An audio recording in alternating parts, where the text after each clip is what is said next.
We're going to talk today about charts are stupid. Beginners, I'm giving you a green light to get in slowly. You can get into crypto now. I was saying stop, do not get in now a few weeks ago, you know, when it was going straight up. Now we can start to get in, okay? For those of you who listen to me, you're welcome. And we're going to talk about portfolio, your crypto portfolio, what to own. All right. So first of all, I want to reiterate a very important point, which is charts are stupid and traders are stupider. Okay. For all these people following all the charts, that's saying that Bitcoin was going to 100,000. And I'm not saying it's not going to 100,000, but it didn't follow your pretty little charts, did it? Remember Plan B's fancy chart with this stupid thing and it was following it? Oops. By the way, he blocked me because he made a video, or he did a tweet saying, we're just getting started. Come on, newbies, put your money in now. And when Bitcoin was at 58 or 60,000, I called him out on a video saying that's stupid and irresponsible. I was right. He blocked me though because I can't handle hearing negative things. Like a lot of those Bitcoin or any maximalists. They got to live in their little box. And can't imagine that they could ever be wrong about something or that something else could be good. Little babies. So, if you're using charts and using the stupid lines and doing trading, you're an idiot and you're losing money, and I guarantee you, I'm beating you by just holding. Guaranteed. Anyone who wants to challenge me, please let me know. I've been saying this for months. Nobody even bothers because you're losing. Okay? Now, beginners. I've been saying, and a lot of you were upset when I said, do not get in here. When ETH was over 3,000, Bitcoin in the 50s, I said, don't buy. Oh, everyone was so sad, but I want to get in. I want to chase.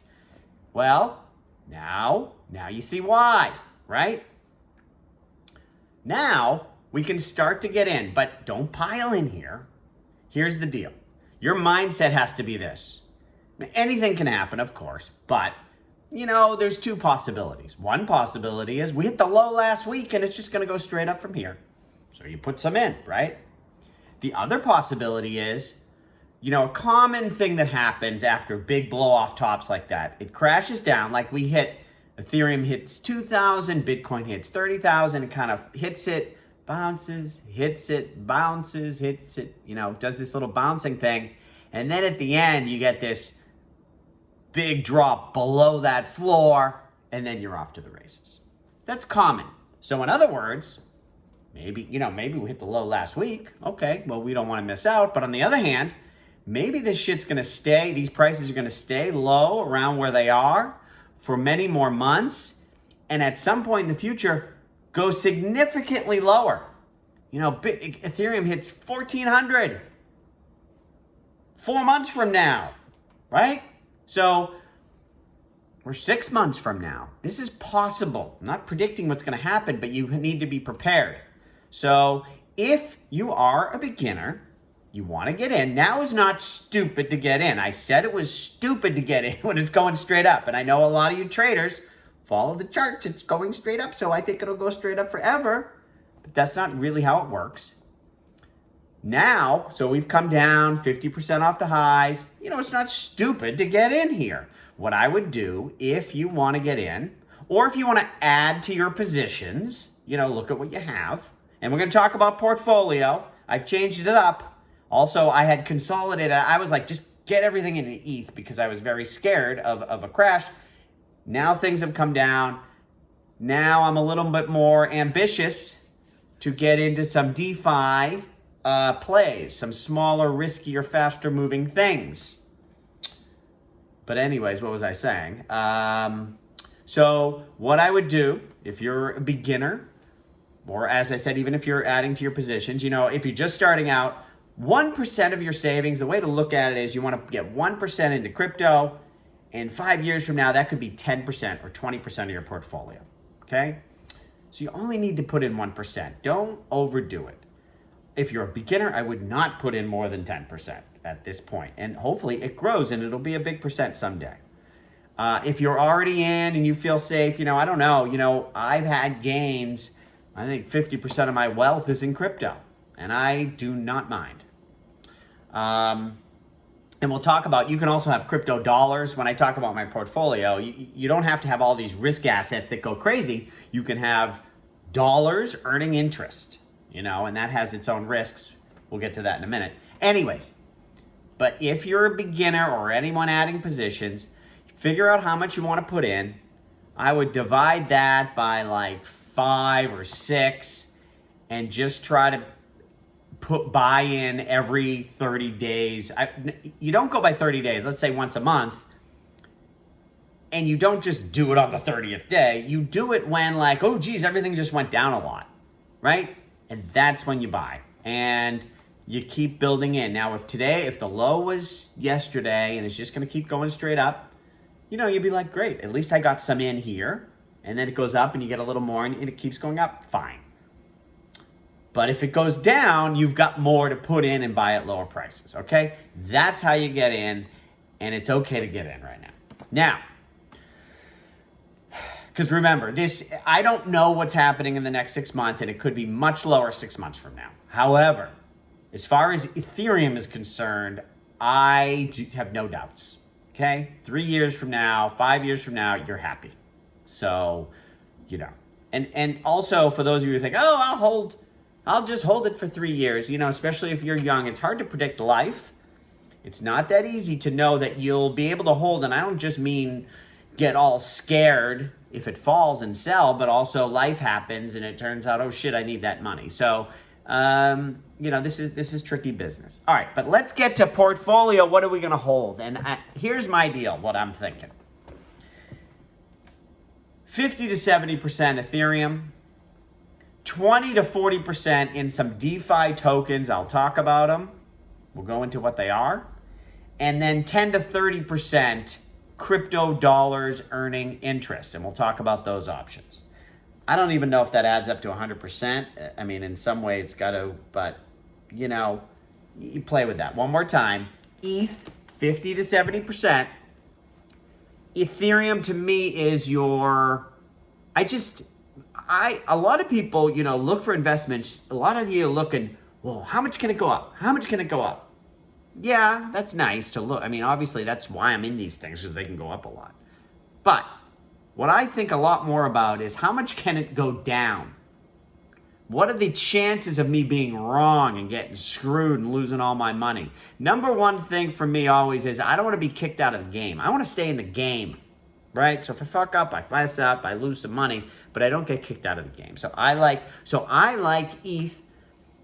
One thing I think about is, to me, worst case scenario is it ends up being dead money. If I'm wrong, at some point it's just going to be like, oh shit, this thing never goes up. Okay, but it ain't going to zero. And if I'm right, it moons. And I like ETH because I know there's a lot of other platforms out there. I don't see a ton of competition. There'll be other chains, but no one's knocking ETH out of the game. ETH is awesome. It's doing great. It's the leader. And if, over many, many years, it starts to lose its dominance, I'll see that coming. I'll get out and I'll see it before everybody else, right? And also, a lot of people freak out because I don't own Bitcoin. I'm saying Bitcoin's going to zero. I just think if Bitcoin goes up, ETH goes up more. That's basically it. And if things go down, I don't know. I'm not a Bitcoin believer. Sorry. I don't see it. That's a whole nother thing. And I've talked about it in other videos. That's another story. Now, so DeFi tokens. And let me also say, there's a lot of other things going on than DeFi. You've got Web 3.0, if you call it. There's a lot of things there. In fact, I have one that I kind of like, and I'll mention it in a minute. There's also, with NFTs, there's so much going on there. This Axie Infinity, is a game thing that's going bananas, and I just can't. It's too much, for me. right? So I don't know that world. If you're really into like gaming and NFTs, like do your own research, follow somebody else on YouTube, you know, whatever. You can invest there. There's going to be great investments. It's just not for a number of reasons. I'm just sticking with a narrow area within DeFi because my investment philosophy is have something that you know a lot about, you have a knowledge advantage, and then bet big, right? And you can't do that with everything, right? I mean, even, you know, stocks, and people make money in stocks. That's just, I have zero knowledge advantage in stocks. I have some money in stocks, diversified. I think 15% of my portfolio is in stocks, most of it in a SEP IRA, and actually I did really well with my Tesla, you know, but otherwise I try to stay diversified. I'm not trying to beat the market. But with crypto, this is my narrow area and I'm within DeFi, okay? So I'm not saying these are the only things that are good. These are the only things that I feel really confident making big bets on. Now, so I've got, let me just read off my ideas here and then we'll talk about them a little bit. I like Comp, Aave, Wi-Fi, which is Yearn, Uni, and I got to talk a little bit about that, and Luna, and then one other thing that's not DeFi. We'll get to that. Live Peer. Okay. Now, Comp and Aave, I've liked those so those are borrowing and lending platforms. I've liked those for locking up tokens, locking up DAI, earning interest. And hold on a second. Yeah, we'll talk about the crypto dollars, locking those up and earning interest. That's another topic. But I've liked Comp and Aave as great places to lock up your tokens. But I've just thought, what are their tokens, the Comp token, the Aave token? What is the point of those? You know, I just wasn't feeling it. But now, one thing I like, and I don't think I'm wrong on this, and if I am, please, people, you can post some comments. I don't see tremendous competition in the borrowing and lending. Like, so with decentralized exchanges, I like Uni, right? Because they're the leader. But there's so much competition and it's craziness. I'll talk about that in a minute. I have my Uni, but I'm worried every day about it. Comp and Aave, I don't see like all kinds of competitors cropping up with what they do. Maybe I'm just missing something here. So it feels more stable. It feels more safe. And also, I'm seeing, you know, Compound Finance. This is Comp token, compound.finance. They just created a thing for institutions to deposit dollars and earn 4% interest. I think that's a great product. We'll see how it does. But, you know, I like what they're doing. It seems stable. It seems long-term, like it could become, both Compound and Aave could be really foundations of the future of finance. And again, I don't see huge downside, right? I see that they're growing and they're great, and I don't see someone passing them anytime in the near future. So I feel safe putting my money in there. Now, again, I'm saying 20 to 40% of your crypto portfolio in these DeFi tokens, and I'm way below, you know, personally, I think I'm over 70% Ethereum. I feel like, I remember in 2019, I think I had like, you know, I was just like loving every DeFi token, 10 or 15 DeFis I loved, and I felt, you know, like it was a good time to diversify on all those. Then when everything went up 10x, I felt like, you know what, forget about all these DeFis, and it was craziness in the bubble, and just recommended everybody just let's put everything in ETH to stay safe here. Now I feel like I want to go the other way again and diversify, have less ETH and more of these more risky tokens, but the ones that I feel like I have some visibility on, like Comp and Aave, I feel like, okay, these guys are here to stay. Also, Yearn. One thing I was very nervous about Yearn, and I'm still nervous about Yearn as far as depositing my money, is just like a lot of this stuff I don't understand. I don't know if it's safe. A lot of these Yearn vaults, way over my head as to far as what they're doing and how safe it is. And if you deposit your money in those urine vaults, if there's some sort of an exploit, you might lose your money. Like with Comp and Aave, I think the odds of you losing your money if you lock it up are tiny. And if you do, they'll like refund you, I think. With Wi-Fi, I think you'd need to start buying insurance. It all seems like kind of crazy, but the urine token, which is supposed to capture the value from all those investments, is like a hedge fund. You're owning a piece of the newest type hedge fund, and they issue quarterly statements on urine, and it looks like 10x better than any traditional finance hedge fund. So I like owning it. And I was scared when everything was going straight up. I thought, geez, when everything crashes, urine things might blow up. And nothing blew up. Like nothing. Now, granted, we could have a much bigger crash than we had. It wasn't that bad. So urine could still blow up. But considering that nothing happened with all that volatility, I don't know. I feel pretty good about it. I wouldn't put a ton in there. Now, the one thing that worries me about urine is there's been a lot of talk and writing about the idea that tokens, that when they have earnings, they use it to burn their existing tokens. That doesn't seem to make the value of the token go up. In other words, if you pay dividends, the value of your token could go up, or you print out more of your tokens, that can make the token go up. Even that doesn't. I think paying dividends seems to be the best, or giving rewards to people of some kind seems to be the best, but taking the tokens and burning them, and I think that's what Yearn's doing. I don't totally understand their whole rewards thing, and you can lock up your Yearn and earn some rewards, and I think I just started playing with this thing, and I haven't seen any rewards come in, and I don't know how much that's going to be. And I'm a little worried about the if they're just burning tokens. But if they're giving rewards, then how are they just burning tokens? I don't understand what the rewards are for urine. I'm not sure what it is. If any of you have a good understanding, please let me know. And also, with Comp and Aave, Comp, you can lock Comp into the Comp token, into the Compound Finance, earn a little bit of interest on it. Not a lot, but it's something. And Aave, you can stake your Aave. I haven't dug deep on that yet.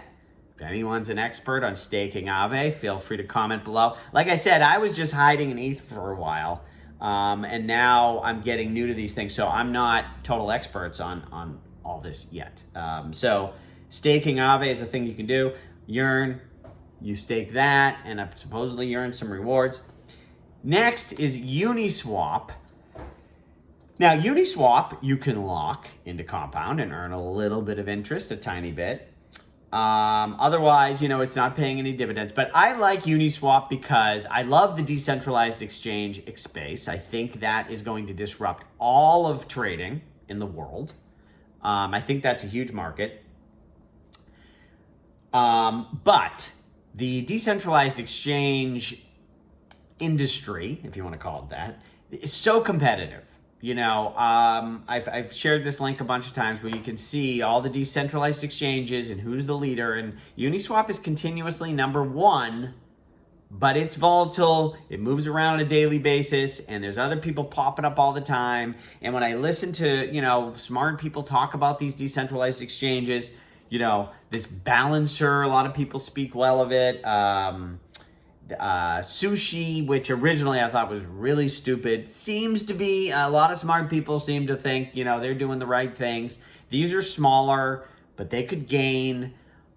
If there was a decentralized exchange fund, I probably would like that, maybe is safer than Uniswap.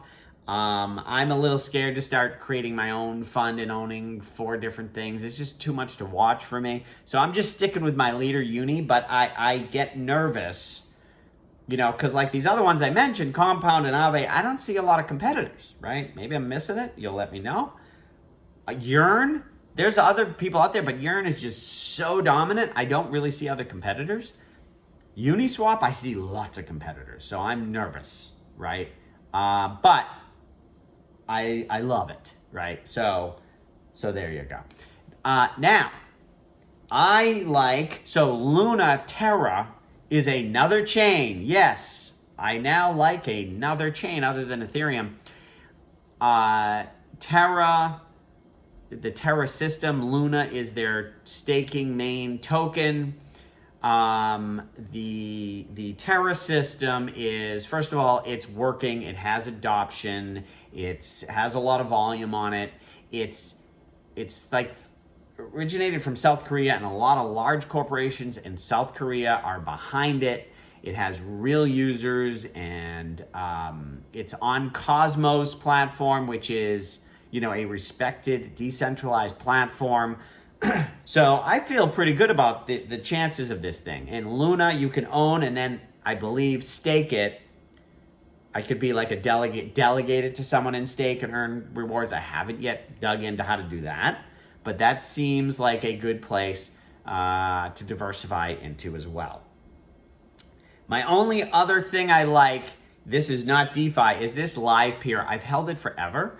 It is decentralized video transcoding, which is, it's a system for, if you're going to have video streaming, you need to send it out in different types of bandwidth or different sizes of the video. I mean, I'm not an expert on what the hell video transcoding is, but I do know that streaming video is very important, and apparently they have a way by using a decentralized system to reduce costs by like 10x, and and then this has been like a thing like, oh, someday, but they finally have launched, and you see the usage, it's only been a few months, but it's sort of going straight up. I'll watch it again, just a little bit here, and it's hard for me to be an expert on that thing. And you can take it and you can stake it, a delegated stake, and earn some rewards on top of it. So those are the ones that I like. And, DeFi is huge. And as I said, there's other areas on crypto networks. There's so many things going on. There are other things that are great and are going to make a ton of money. Okay. So I'm not telling you these are the only things. These are the only things that I know. And part of it is I'm interested in these things. Like I love DeFi. I find DeFi so much more exciting than gaming, right? Because that's just not for me. But some of you, if you're into gaming, and you play these different games, and as I mentioned, if you're into gaming, go to this Axie Infinity and play the game. Never mind, even if you're investing, it's gone straight up, but it deserves to go straight up because the usage is insane and the numbers are amazing. So it might even be undervalued, but I'm not going to invest when I can't wrap my head around it unless I start playing the game, and I'm not going to start playing the game, right? I'm much more interested in playing with Uniswap V3 and locking up dollar tokens and calculating my yield. For me, that's fun, right? That is more fun for me than playing a crypto game. And for a lot of you, I can imagine playing a crypto game is probably more fun. So go do it. And then you can know, and then you'll know what you're doing. Don't just invest. I think for anything you invest in, don't just do it based on listening to YouTubers wearing a stupid shirt. You like my shirt, by the way, my ETH shirt? Do your research and listen to smart people like me, but also go out and get your hands dirty. Do it, right? If you own ETH and it's just sitting in Coinbase, listen, some of you don't have time. I was about to say, you're stupid, but I know many of you who I have friends and family who, listen, they're not going to start getting into all this DeFi stuff. And that's a lot of work. But if you're, for you young kids or for you younger people who are like, if you're a trader, like you really want to just trade, you have a lot of energy, right? You have your entrepreneurial spirit and you're ambitious. I like that. But you're putting it into trading, which is stupid, and you're just becoming a bad investor for no point. Take that energy into, instead of trading, dig into these things. Use the protocols. If you have comp token, don't just like it. Have tokens, lock them up in Compound, go understand it and use it. And the same thing with Luna. You think you like Luna? Then get the Luna, get the Terra Station wallet, lock up and stake your Luna. Do it. Okay? Put your energy into that. And like I was saying, if you think you like gaming and Axie Infinity, then play the game. Learn, become good at the game, and then you can understand the numbers better. Okay. And next, so our crypto dollars. I was saying it was great to raise crypto dollars when we were going straight up, and Ethereum was over 3,000. Now we've been flattened down, so I'm not dying to sell, any of these risk assets here when we're down this much and into crypto dollars. So, but maybe you still already have some crypto dollars, or maybe you have traditional dollars that you want to earn yield on. Take it, you send it to Coinbase, and then maybe buy DAI or USDC if you're in Coinbase, whatever. Send that off into crypto land, and then start earning yield on that. And I think now, although these are dollars, the government is talking a lot about regulation, and I don't know what they're going to do, but you need to have the mindset that one day you could wake up and you can't, there's crypto world and there's there's the old world, and they break the bridge. They say, Coinbase will not let you bring any money in, and you can't take money out, and it's all just stuck. Now, if you have that, they can't stop Ethereum, and if you have your money locked up and it's earning interest, it'll still be locked up, still be earning interest. It'll probably be fine. But if you're counting on that to pay for your mortgage and they cut that link, you're screwed, right? So if you have dollars, you want to have enough dollars in the legacy world. I've got a lot of dollars sitting in Bank of America earning 0% interest, sitting in JP Morgan earning 0% interest, because I need dollars that I can spend. My crypto dollars are ones that I am, everything's fine now, so I could take it out and send it back to Bank of America, or I could take it and buy ETH or any other crypto. But it's possible that link between old world and new world gets broken. Also, it depends where you live too. I worry about the American government. It's run by morons, right? So they could do very stupid things. And then maybe, we'd have to run to Korea to get your money out. Or run to Korea where I don't know, South Korea maybe, but someplace in the world where you don't have to take it out, you actually just use your crypto, right? Okay, anyways, crypto dollars, the things that I have found seem to work are, so Uniswap V3, not the easiest, okay, for a number of reasons. I find it, the part I find difficult is there's DAI USDC, and to find a history chart of DAI USDC, because when I want to pick the range that I allow it to trade in, it's hard to find charts of the past. This tradingview.com has some charts, but I get endlessly confused of, is it DAI/USDC or USDC/DAI? In other words, what is it priced in? And figuring out which one is which. And I get all confused. I mean, that's probably stupid, but listen, I'm doing what I can here. Nevertheless, I'm testing all these different ranges, and it seems to be earning a yield of 5 to 10%, locking up DAI USDC in Uniswap V3. You can lock up your DAI USDC and RAI. I'm going to talk about RAI in a minute. In Compound and aave.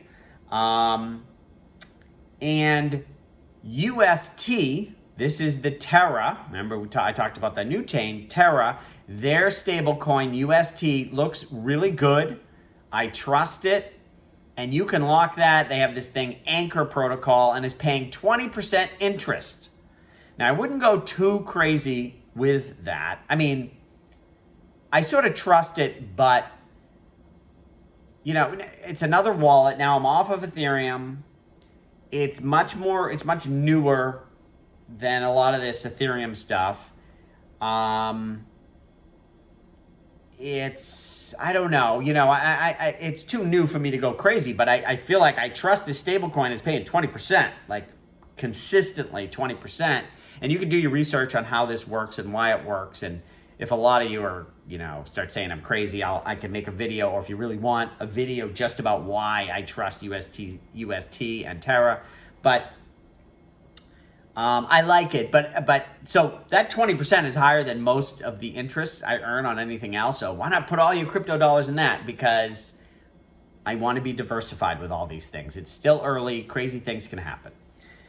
Now, RAI, R-A-I, I like because the problem with DAI and USDC is it's sort of linked to traditional finance. Is it decentralized? I mean, USDC, you know, it is a crypto token that we can lock in decentralized finance, but it's backed by, in a sense, US government regulated, you know, USDC.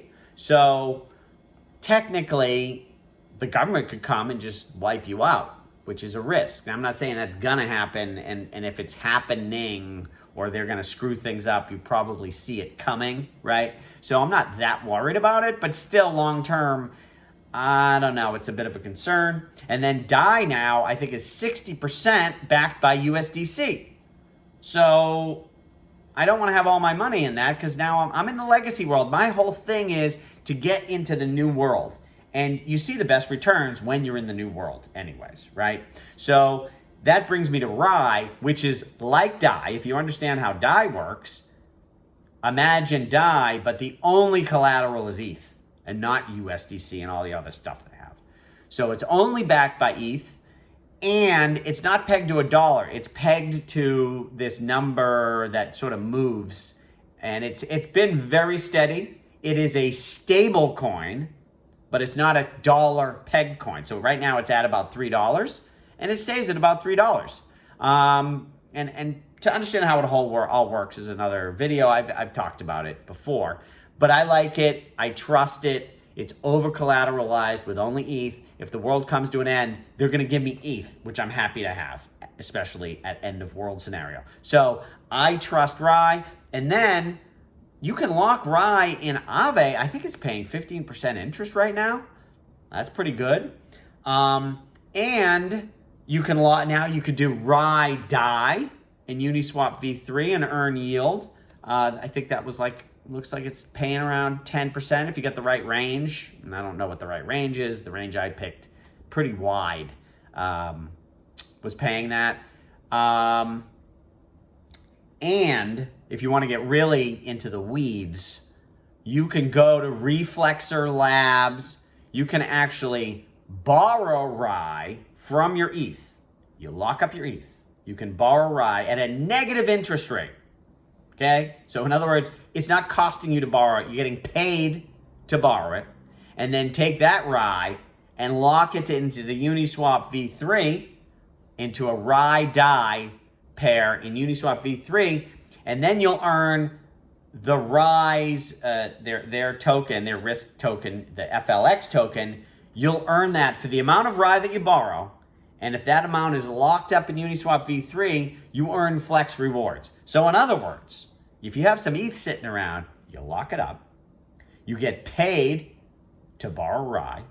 You lock up some RAI DAI in Uniswap V3. You earn yield on that. And you earn the flex tokens yield on top of that. That's not bad. It's a little tricky. And for any of you who are getting into this crap, stay organized. None of these things are going to send you a statement at the end of the month. Nobody's keeping track of this. No one's saving your keys. You need to be really organized. Now, there is also a website, Zapper, zapper.fi, where you can go to that and you put your public key in, and then you can see everything you own. They sort of help you keep track of it. That is very helpful. But be organized and don't get in over your head. Get in slow. And for those of you who are, if you're new or even if you're not new and you're just getting deeper and deeper, Go slow, little bits at a time. Stay organized. You think you're going to remember? Even I'm so organized, and I'm always shocked when I come across and I'm like, oh, I had that deposited there. I forgot all about that 100 ETH, you know, like, not that that happens a lot, but, you know, but there's things I stumble upon. I'm like, oh shit, I forgot about this. Like, it's tricky business, right? You're not getting, you know, Bank of America, they hold your hand, right? Or you got your money in E-Trade, they hold your hand, but it's very hard to make any money. You get paid for this work, but it's work, right? And just make sure the work you're doing is not just trading and moving money around like an idiot and looking at charts and drawing lines. All right? Let me know if you have any questions. Let me know your thoughts. Sorry I haven't made a video for a while. I've been busy, had a little vacation with family, and my new house I've talked about. I just literally all day, every day with the house. Like I literally have no furniture. I'm in this small place now, and I'm moving to 3,000 square feet, and I have no furniture. So nonstop with the designer, painting and carpets and, like, you know, everything. So very excited. I'm moving in about 3 weeks, so I'm pretty busy for a while here. So I haven't been tweeting much, not doing much videos, but it's all good. Missed you all, though. Comment, say hi, send me your love.